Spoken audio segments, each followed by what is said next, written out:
E daí a questão é, o que a gente vai ver aqui hoje? Por que fazer análise de risco? O que é uma análise de risco no nosso contexto de compras e como que a gente vai fazer ela?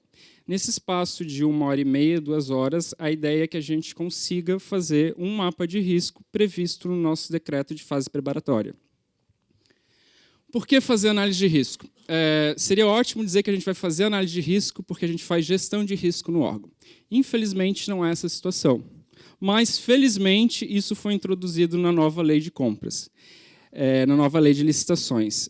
Lá a análise de risco é abordada em alguns artigos, e ali no artigo 11, eu acho que a parte que deixa bem claro o que seria essa análise de risco, que ela vai dizer que a alta gestão é a responsável por governança de compras e gestão de risco. Então, por aí a gente já vê qual é a ideia.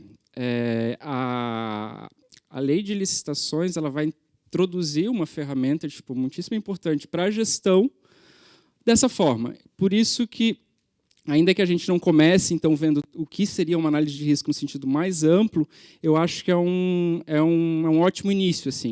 E, assim, na minha opinião, de elemento novo trazido pela lei, eu acho que esse foi o mais que eu nunca tinha tido contato na área de compras. Porque até então, eu via análise de risco, por exemplo, fazendo análise de riscos na área de tecnologia. Mas nos meus processos de compras de TI, a gente não falava sobre análise de risco. Então, eu acho que esse tema acabou sendo uma novidade muito grande para todo mundo. E a lei cita que tem que ter, o nosso decreto vai trazer também nesses artigos, no 22, 23, 24 e 25, só que ele não vai detalhar o que é isso. E é isso que a gente vai aprender, o que é isso para o nosso processo de compras. Qual é a ideia de gestão de risco? Gerenciar o risco de forma eficaz para trazer maior grau de certeza para o seu planejamento de atividades. A gente tem visto muitas questões sobre planejamento por causa da nova lei.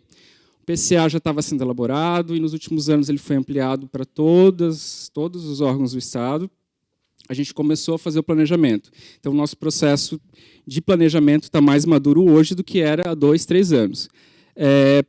Porém, uma etapa agora, a gente vê como é que a gente faz para garantir que isso que eu estou planejando vai dar certo. O que pode dar errado nesse meio do caminho? E qual é a definição de risco? Aqui eu vou trazer a definição, até uma observação. Os conceitos que a gente está trazendo aqui, eles estão saindo da norma de gestão de riscos. O tema de gestão de riscos ele tem uma normativa, aquelas ABNT, e ele traz algumas definições. Eu acho que isso é muito útil para a gente nivelar a conversa. Então, quando a gente falar sobre alguns conceitos aqui, eles estão vindo de lá. O que é risco para a norma? O efeito da incerteza nos objetivos. O que pode dar errado? Essa é a ideia. Eu fiz um planejamento. O que pode dar errado no planejamento? Eu tenho um processo de compra, contratação direta ou licitação. O que pode dar errado nesse processo de contratação direta ou de licitação? Aqui a gente tem uma definição um pouco mais ampla que vai... Vamos lá. O risco seria a possibilidade de ocorrência de um evento que pode ser positivo ou negativo, gerado por uma causa específica e que impactará de forma favorável ou desfavorável os objetivos estabelecidos em termos de tempo, custo, qualidade, conformidade, entre outros. Primeiro, positivo ou negativo, a gente vai falar em análise de risco em termos negativos, sempre, mas ele pode ser positivo. O exemplo clássico disso é o risco cambial. Eu faço um contrato eu faço uma licitação, digamos, de importado, que está precificado em dólar. O dólar cai, pronto, tem um risco disso acontecer, aconteceu, para a gente foi favorável. Mas o nosso mapa de riscos que a gente vai ver hoje, a nossa abordagem vai ser procurar as coisas que vão nos atrapalhar. E nos atrapalhar em termos de quê? De preço também. O risco na área de governo pode ser comprar mais caro, pode ser entrega com falta de qualidade, pode ser interromper um serviço por falta de um produto, pode ser uma manchete negativa no jornal, desqualificando o nosso trabalho. Então, todos os problemas que podem acontecer nessa compra que a gente está fazendo. A ideia é que a gente consiga formalizar isso e colocar isso num mapa, num papel, numa tabela, o que pode dar errado. Aquisição de cadeiras por preço acima do mercado. Isso é uma possibilidade. Isso pode acontecer. Isso é um evento. Qual seria o risco aqui? a administração comprar cadeiras por valor acima do mercado. O que causaria esse evento? Falha na pesquisa de preço. E qual seria o impacto? Gastos necessários com o objeto.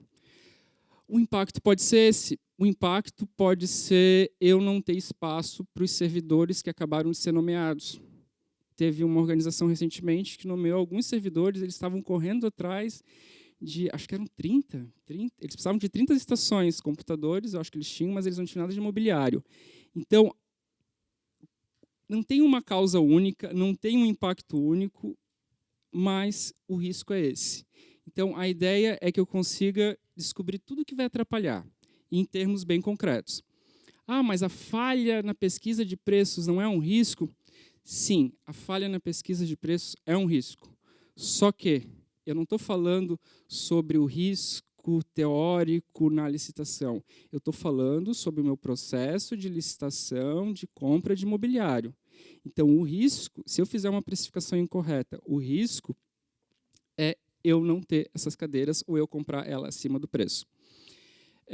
Nesse processo de fazer análise de risco, a parte que eu mais tenho dificuldade, às vezes, é identificar o que é risco e o que é a causa do risco. Por isso que, quando vai ver a definição, às vezes fica meio confuso, assim, isso é o risco ou é o que está causando? Tem uma ferramenta, um artifício que eu acho útil, e depois, quando a gente fizer um exercício aqui, talvez vocês gostem de utilizar, que é fazer a declaração de risco. Eu acho que ele é útil para organizar as ideias. Nesse caso que a gente colocou, se houver falha na pesquisa de preço, a administração poderá comprar cadeiras por valor acima de mercado, resultando em gastos desnecessários para o objeto. Eu acho que isso é muito útil quando a gente está procurando os problemas que podem acontecer, a gente deixar mais claro o que é causa, o que é consequência, o evento, e qual seria o impacto. Temos aqui um outro exemplo, demanda para contratação não incluída no PCA. Isso pode acontecer? Pode acontecer. Atualmente, uma justificativa resolve essa situação, porém o PCA, conforme ele está sendo, digamos, amadurecendo, ele está ficando cada vez mais apertadinho assim, a passagem. A ideia é que realmente o planejamento consiga prever o que a gente precisa, porque normalmente o que a gente precisa dá para prever. Então, esse risco de a demanda de contratação não incluída no PCA, ele pode ser um grande problema. E por que esse problema pode acontecer? Eventualmente, porque o planejamento não incluiu todas as áreas demandantes.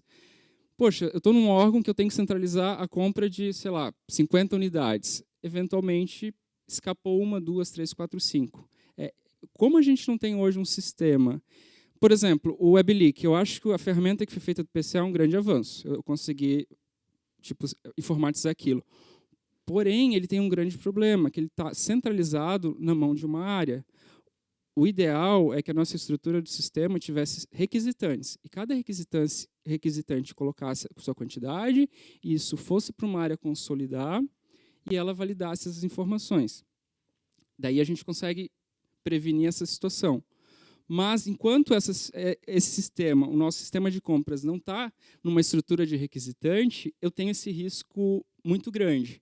Então, o impacto que isso pode acontecer é que eu não vou conseguir comprar um produto para aquela unidade. E daí eu vou ter que usar de N artifícios, vou ter que fazer um termo aditivo na quantidade que eu pedi, ou ter que justificar. Então, a ideia desse caso, como que eu posso declarar esse problema? Se o planejamento não incluir todas as áreas demandantes, demandas para aquisição não serão incluídas no PCA, impossibilitando a aquisição no exercício seguinte. Essa situação, todos os processos são instruídos sem ETP. E aqui eu acho que é uma coisa importante. Se eu tenho certeza de algo, isso não é risco. A análise de risco não é para contar no processo problemas que eu já identifiquei que vão acontecer. Eu preciso realmente abordar coisas que eu não tenho certeza sobre, mas existe a possibilidade. Se você tem alguma falha de gestão, alguma falha de processo e que tu sabe que vai dar errado, não cabe colocar aqui. Então, eu corrijo essa situação, mas eu não vou dizer que talvez aconteça se ela já está acontecendo. E como é que eu coloco, como é que eu vejo análise de risco dentro da gestão de risco? Eu coloquei esse slide pelo seguinte, a gente tem um tempo aqui de 2 horas para falar sobre um assunto que existe especialização de 2, 3 anos. Eu só quero deixar claro que a gestão de riscos é um processo muito amplo. Ele começa lá na alta gestão, ele envolve o planejamento estratégico que todos os órgãos têm, né, e fazem revisão anualmente.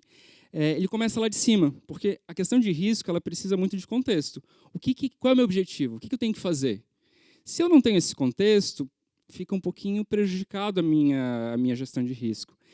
Mas, ainda assim, ainda que a gente não vá fazer gestão de risco nesse órgão, no órgão que eu estou atuando, que a gente não vai ver aqui, o que a gente vai ver aqui, que é o mapa de risco, está inserido nisso. Quer dizer que é incompleto, que vai dar errado, que está capenga? Não. Eu acho que realmente é um primeiro passo. Eu acho que essa exigência no decreto, que é uma exigência da lei, eu acho que é o primeiro passo para que essa conversa aconteça. Que até então ela estava restrita só a alguns órgãos em situações muito específicas. Vamos lá. O processo de análise de risco, se a gente for pegar em manual, ele vai ter uma série de etapas, né? Ele tem uma estrutura em que eu vou ter que definir dentro do meu órgão qual é o objetivo dele, qual é o serviço que ele vai entregar para o cidadão, qual é o contexto que eu tenho de estrutura, de hierarquia, etc. e tal. É um processo que a gente não vai fazer aqui, que a área de compras, de CPL, de licitação não vai fazer. Isso outros grupos estão pensando isso e talvez eles cheguem em compras, né? Mas, caso eles não cheguem, a gente vai adiantar. A gente vai começar o negócio já pelo meio. E como é que a gente vai fazer isso? A gente vai usar o decreto. O decreto ele é bem claro o que seria mapa de risco. O que o mapa de risco previsto na nossa fase preparatória tem que ter? Identificação de risco. Encontrar, reconhecer e descrever riscos que possam ajudar ou impedir o alcance do objetivo. Então, a primeira etapa é eu ver tudo que pode atrapalhar o meu processo de compra. E daí aqui, quando a gente fala em processo de compra, a gente não está falando sobre análise de risco da gerência de compras, da gerência de licitação, da GEAPO. Não, a gente está fazendo análise de risco deste processo, desta compra. Porque daí a gente começa a deixar o nosso contexto reduz, ele fica mais compacto, e daí começa a fazer sentido fazer isso. E depois que eu identifiquei os possíveis problemas, eu vou analisar eles. E eu vou entender qual é esse risco, tipo, quais são as características, se é um risco que vai envolver impacto financeiro, se é um risco que vai envolver falta de estoque, se é algo que vai envolver reputação, credibilidade, paralisação de serviço. E quantificar, tentar dar um peso para isso. E, por último, eu vou fazer a avaliação. Nessa etapa de avaliação, a gente vai tentar buscar medidas para evitar isso. E, se caso a gente não conseguir evitar, como é que a gente vai mitigar? Como é que a gente vai reduzir o impacto negativo disso? Aqui a gente colocou uma estrutura que, eu não sei se todos já acessaram, mas você entrando no portal de compras, tem um banner para o clique. Entrando no clique, tem gestão de riscos. Se você entrar em gestão de riscos, vai ter um formulário lá, que é o formulário de análise de riscos. Esse é o formulário que a gente está sugerindo. Tudo que eu estou mostrando aqui não é normatizado. Não existe uma normatização a respeito. Então, a gente está colocando como uma sugestão. Essa sugestão está vindo, como eu falei, de uma norma técnica e está vindo de material referencial da CGE, do TCE e do TCU. Então, a gente está relativamente tranquilo em fazer essa sugestão, porque no início do ano, a própria GEPLAC se deparou com a necessidade de fazer análise de riscos dos seus processos. E não existia nada a respeito. Não tinha nada a respeito no Estado, onde eu acho isso, o que é essa análise? É um formulário, é um texto corrido, é uma tabela, uma matriz de risco? Então, o que a gente vai ver aqui agora está formatado numa tabela, que depois a gente vai ver como ela fica. E também está disponibilizado lá um arquivo de texto. Vamos pegar o objeto aquisição de saneantes, produtos de limpeza. Eu estou fazendo uma licitação sobre isso. Qual é o risco? O risco que foi identificado aqui, e essa identificação foi feita a partir do passado, normalmente. Tá? Normalmente, quem está fazendo... A gente vai falar sobre isso um pouquinho mais adiante, mas quem está envolvido nesse processo, seja o requisitante, normalmente, supõe-se que ele já tenha uma experiência com esse item, então ele já tem um histórico. Seja documentado ou não, se ele tem na cabeça um problema que aconteceu no passado, pega esse problema que você tem na cabeça que aconteceu no passado e traz para o processo. Então, se sabe que aconteceu em algum momento que o produto que foi comprado não atendia as necessidades, por algum motivo. Qual é o problema disso? Nesse caso, a gente tinha dois impactos principais. A higienização das áreas era insatisfatória, ok, né? Tipo, servidor, às vezes a gente trabalha em condições que não são ideais, acontece. Mas a gente tem uma situação que é um pouquinho mais problemática. Por questões sanitárias, alguns setores podem ser fechados por causa disso. E daí o negócio começa a ficar um pouquinho mais grave, porque o objetivo, que é prestar um serviço, depende do saneante. Se eu fecho todo um setor, deixo de prestar um serviço, seja um atendimento ambulatorial, seja uma cirurgia, seja um procedimento, por causa disso a gente tem um problema bem sério. E daí que a gente entra o sentido de fazer isso, porque a ideia é que eu tenho um plano B, para que eu não feche esse setor. Então, eu já descobri qual é o objeto, já sei qual é o risco, já identifiquei alguns danos, alguns impactos. Qual é a chance disso acontecer? Essa tabela que estamos vendo aqui, ela é uma proposta de probabilidade, que ela está dividida em muito baixa, baixa, média, alta e muito alta. E ela tem um peso. 1, 2, 3, 4, 1, 2, 5, 8 e 10. Da onde que ela saiu? A gente tirou essa tabela de probabilidade de um manual do TCU. Isso é isso mesmo? Não, não é isso mesmo. Tem outros modelos. Isso aqui é uma proposta, é uma padronização para que eu diga qual é a chance disso acontecer. Vocês podem ter visto outras, vocês podem estar utilizando outras e está tudo bem. O que acontece é que alguns, nesse processo de elaborar, não tinham nenhuma base. Então, a ideia é fornecer uma base. Se você tiver dado estatístico sobre a frequência com que isso acontece no teu processo de compra, não precisa usar a tabela. Usa lá. Se tu sabe que tem 90% de chance de dar errado, não tem por que utilizar muito alto. Usa 90%.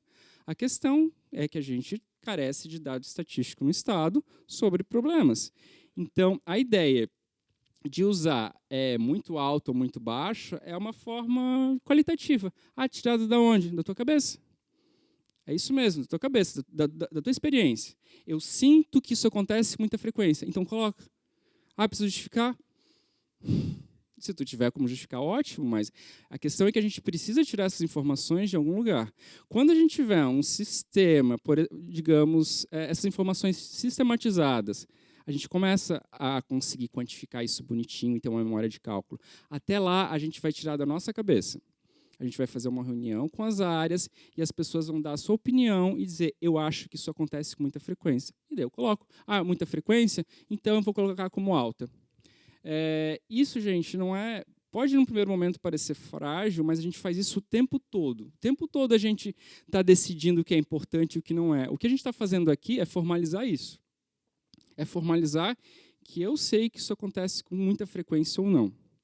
Claro, se eu sou novo numa área, eu não tenho um histórico para isso, daí é importante eu envolver mais pessoas. E daí eu posso fazer isso de várias formas. Eu posso fazer uma reunião, eu posso fazer um formulário no Google e mandar para todos os requisitantes do meu órgão. Eu posso fazer uma pesquisa de notificações. Eu não encontrei uma única notificação de atraso em entrega, sei lá, de leite. Por que cargas d'água isso vai acontecer? Mas a gente não notifica quando atrasa. Pois é.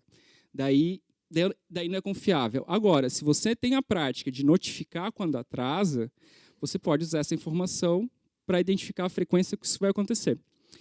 No caso que a gente está lidando, que é a aquisição de saneantes, qual é a probabilidade disso acontecer? Foi feita uma avaliação da área que está comprando e ela considerou que é média. É possível que isso aconteça, porque de alguma forma poderá ocorrer, pois as circunstâncias indicam moderadamente essas possibilidades. Qual é a circunstância? Às vezes o histórico, eu tenho um histórico que indica que isso pode acontecer. Às vezes eu sei que o mercado está, digamos, contaminado e os produtos desse tipo de produto têm problema. Papel toalha é um caso clássico que eu escuto falar bastante no planejamento. Todo processo, nós temos problemas da qualidade do produto. Então, se você já tem esse histórico, vamos a ele aqui. Certo, identifiquei que a probabilidade de acontecer a aquisição de saneante que não atenda à administração é média. E qual é o impacto se acontecer? Nesse caso, em virtude do fechamento de um setor, a gente vai dizer que é significativo, porque o impacto no objetivo é de difícil reversão. Se eu fechei um setor de atendimento em um dia, porque eu não consegui limpar ele, eu não tenho como recuperar as pessoas que deixaram de ser atendidas. Eu não tenho como reverter essa situação. 50 pessoas não puderam receber o atendimento naquele dia, então é reversível, perdi isso. É catastrófico? Não, não é catastrófico, porque talvez o produto chegue amanhã e eu consiga limpar e reabrir, certo? Ok, tem uma probabilidade, tem um impacto. Agora, eu preciso fazer o nível de risco. Tá. O nível de risco, eu gosto quando o slide é mais perto, eu consigo encostar. Eu tenho uma matriz que, de um lado, eu tenho um impacto, que é o problema, né? Que é o nível de problema que isso vai me causar. E, de outro, eu tenho a probabilidade. Agora, eu preciso achar o ponto em comum. A probabilidade é média e o impacto é alto. Qual vai ser o meu nível de risco? Vai ser alto. A gente pode fazer isso de duas formas. A gente pode olhar os números e fazer a multiplicação dos pesos, ou a gente pode fazer visualmente mesmo. Vou ali, cheguei a 40, cheguei no laranja. Visualmente funciona também. Que a gente resulta em quê? No risco alto, certo? O nível de risco é essa multiplicação. Para quem não gosta de matemática, esquece que eu falei multiplicação e pensa nas cores. É isso. Eu preciso encaixar. Os dois níveis, os dois dados que eu achei. E uma vez que eu acho ele, eu vou definir, ok, o meu nível de risco para essa situação, que é o saneante não atender, é alto. E agora, o que eu faço? Como é que eu previno isso? No meu trabalho em grupo com os meus colegas, eu vou tentar prevenir de algumas formas. Eu vou revisar os descritivos considerando os itens identificados na pesquisa de preço. Bem, digamos que nesse processo, eu não conhecia muito bem o descritivo, mas nesse processo de precificação, eu entrei em contato com vários descritivos e aquilo me ajudou. Eu consegui pegar nessa conversa com o mercado ou com o banco de preços e ver que o meu descritivo estava incompleto, ele dava margem para que o produto não atendesse. E é dessa forma que eu tento prevenir isso. Eu também posso analisar contratações anteriores. Eu já comprei isso antes, deixa eu ver o que eu comprei, deixa eu ver por que deu certo, ou por que foi atendido. E daí, eu preciso dar um responsável para isso. Porque aqui tem uma coisa importante. Eu estou fazendo análise de risco, eu estou trazendo problemas. Eu estou registrando esses problemas. Agora eu tenho que fazer isso, isso tem que andar. Se tu quer prevenir isso, quem vai fazer? Porque alguém tem que fazer. Se eu identifiquei um problema, eu preciso atribuir um responsável. Eu acho que hoje, sem um sistema para gerenciar essas informações e com o nível de órgãos, de unidades requisitantes de um órgão, isso pode ser muito complexo, porque eu estou apontando problemas que, às vezes, eu não vou monitorar. E a ideia é que a análise de risco, ela demande alguém para que faça isso. Então, se eu trago uma medida preventiva, eu tenho que repassar isso para frente ou assumir essa responsabilidade.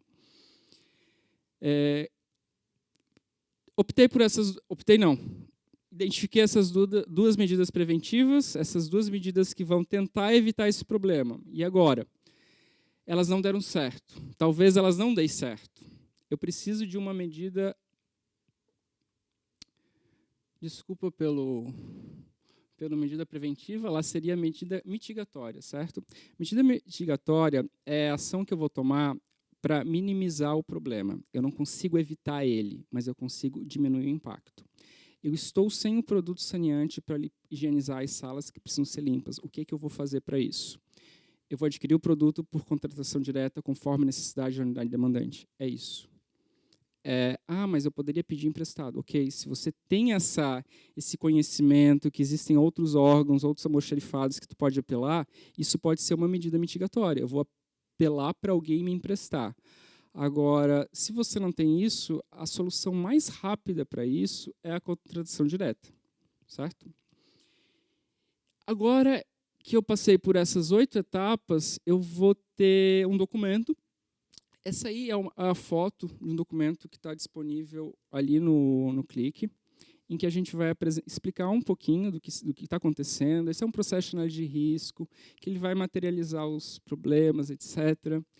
Ele traz ali em definições, aquele quadro cinza que eu não consigo ler, ele tem uma série de palavras, ele está trazendo definição. Qual é o significado de risco, qual é o significado de análise de risco, qual é o significado de probabilidade, impacto e nível de risco. Por que eu acho que isso aqui é útil? Porque essa matéria ela não é comum, assim, tipo, é nova, principalmente na área de compras. Vai para a consultoria jurídica, a consultoria jurídica não tem obrigação de saber qual o significado de cada termo desse. Então, quando a gente coloca aqui o nosso entendimento, eu acho que é útil até para a gente ir se educando a respeito. Então, eu acho útil ter esse documento porque não é óbvio. Daqui a pouco a gente vai ver que não é tão óbvio assim o que é risco, o que é probabilidade, o que é impacto. Isso pode ficar muito confuso, porque não faz parte, às vezes, do nosso dia a dia manipular esses termos. E no meu primeiro contato, claro que dentro de TI foi mais tranquilo, assim, mas na área de compras eu percebi que, às vezes, não é tão tranquilo assim. E o que a gente vai trazer como problemas, daí é um pouco subjetivo. Eu vou dar um exemplo. Há alguns meses, vários meses, teve uma análise de risco de um contrato de manutenção. Era um negócio relativamente complexo. E um dos riscos que foi colocado foi tramitação incorreta do processo no SGPE.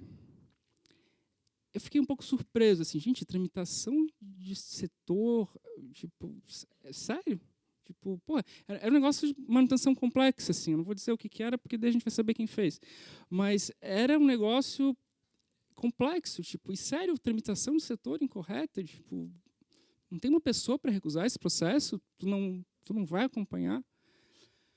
Bem, seguiu, a gente não está ali para ficar analisando, entrar no mérito da análise de risco de quem faz. Você fez a análise de risco, é o teu contexto, é o teu órgão, quem sabe é você. Perfeito. Meses depois, teve um processo que empacou em algum lugar e era relativamente urgente. E por que ele empacou? Porque alguém usou aquela função que eu nunca entendi por que existe, que é a tramitação interpessoal no SGPE. Eu não sei por que isso existe, gente. Eu só vi isso nos últimos 10 anos, eu só vi isso dar problema. Eu nunca vi um caso, foi útil. O teu é útil? Mas não faz sentido assim ter esse negócio. Porque por que tu mandaria para aquela pessoa? O que é tão importante que é só aquela pessoa? Por que outra pessoa não pode receber? Tem que ser aquela. Mas, enfim, o que aconteceu? O processo empacou, virou um problema, porque uma tramitação interpessoal, a pessoa estava de férias, o outro lado não está cuidando para ver se foi recebido, e, de repente, está lá, eu olho, é aquela historinha, né? A gente olha, está no setor, não recebeu, vai receber, até que tu abre aquela abinha de tramitação, que está mais verdinha, e diz, foi esse o problema. Então, assim, às vezes é para a gente morder a língua, né? Tipo, pô, se o cara colocou isso, talvez no contexto dele isso é um problema, talvez já tenha acontecido outras vezes, ele que sabe. Então, não cabe a gente ficar julgando o que a pessoa está dizendo que é um problema. Tipo, nesse momento, a gente não está aqui para isso, é realmente para tentar alinhar o formato, mas trazer coisas relevantes. Não adianta eu dizer, por exemplo, falha de precificação é um risco. Tá, é um risco, mas para o teu processo é um risco? Tipo, é um risco isso, de fato? Porque se não for, não tem por que colocar. E eu estou comentando isso porque depois a gente vai ver que a gente tem um referencial de risco no Estado muito bom, muito bacana, mas que eu preciso usar aquilo ali como uma base. não como uma grande verdade para todos os casos. Esse mapa de risco que a gente acabou de ver, ele vai ser apresentado no documento que a gente está disponibilizando dessa forma.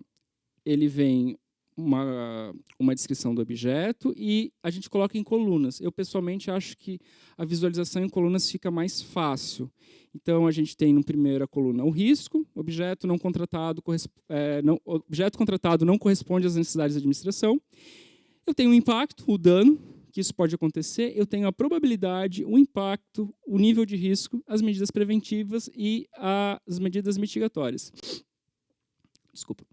É isso. Pronto, o mapa de risco está feito. Tem mais alguma coisa? Não, é isso. É só isso. E aqui eu vou relacionando os riscos que eu identifiquei.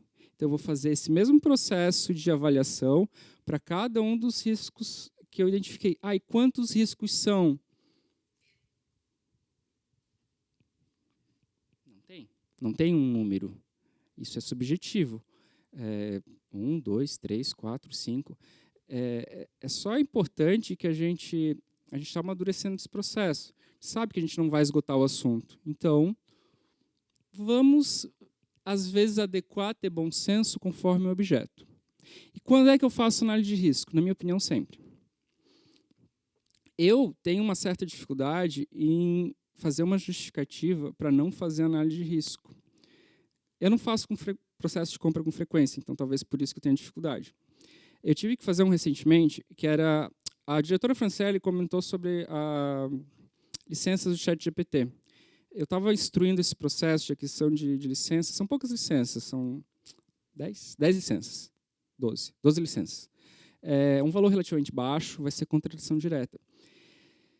Eu ia fazer o formulário de justificativa, eu fiz do ETP, eu confesso. Do ETP eu fiz. Não fiz também fiz do ETP. Mas a análise de risco, eu preferi fazer ela. Eu achei mais interessante. Mas o valor é tão baixo. Mas olha só, o valor dessa contratação do ChatGPT era baixo, de fato. O impacto disso não acontecer é grande. É muito grande, porque tem um projeto lá na DGLC que está falando em uso de inteligência artificial nas licitações do Estado. Isso está nas redes sociais, isso está no site, isso está no noticiário. Está se falando muito sobre isso. Está se colocando, digamos... Tem um pessoal trabalhando nisso, querendo que isso dê muito certo, que a gente consiga criar um GPT para disponibilizar para todo mundo, para subir o seu TR e apontar para quem subiu o TR quais são os problemas dele. Então, assim, o impacto dessa aquisição dar errado, por exemplo, não é a gente desperdiçou 20 mil reais, não é isso. É tudo que a gente não deixou de ganhar com o que está se colocando como objetivo.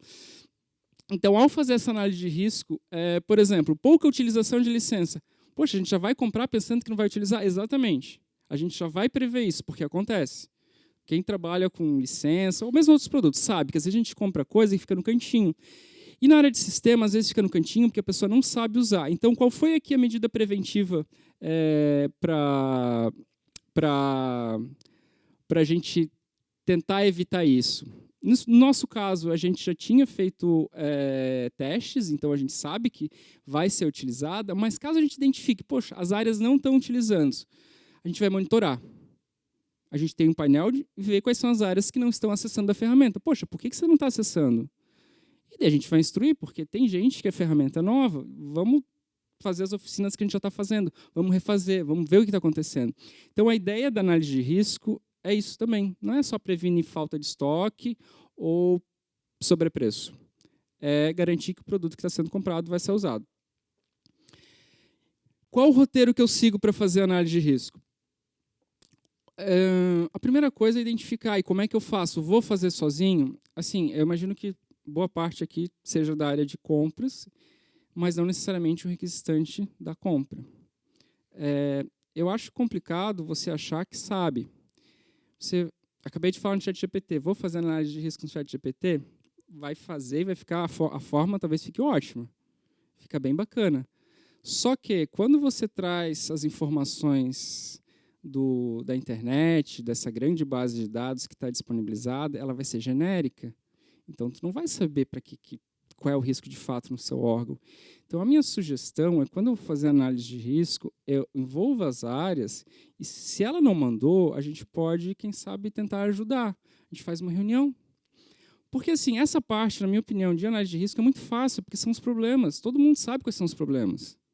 Tipo, o que eu estou fazendo aqui é uma coisa que já é feita. Quando você está elaborando o TR, normalmente, a pessoa já está pensando no que deu de errado no passado, como é que eu vou evitar nesse.